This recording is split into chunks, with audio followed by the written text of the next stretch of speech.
राम कृष्ण हरी. आजचा सेवेचा अभंग आहे. करावी ते पूजा मनेची उत्तम, लौकिकाचे काम काय असे.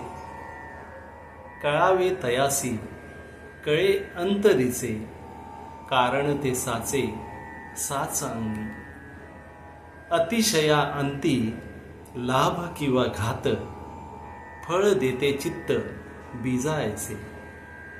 तुका म्हणे जेणे राहे समाधान, ऐसे ते भजन पार पावे. या तुकाराम महाराज म्हणतात या अभंगामध्ये की देवाची पूजा जर करायची असेल तर ती मनोभावे करावी, चांगल्या प्रकारे करावी.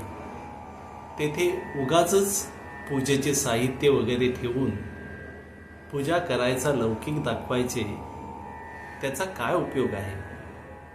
आपल्या अंतःकरणातील खरी पूजा ज्याला कळायला पाहिजे त्या देवाला आपल्या अंतःकरणातील खरा भक्तिभाव समजतो. कारण भक्ताच्या अंतःकरणातील सत्यभाव फक्त आणि फक्त देवच ओळखतो व तेच त्याला आवडते. काहीतरी उगातच अगोचरपणे कर्म केले तर त्याच्यापासून एकतर लाभ तरी होतो किंवा घात तरी होतो. जसे बीज असते तसेच फळ मिळेल, अगदी त्याप्रमाणेच. रामकृष्ण हरी.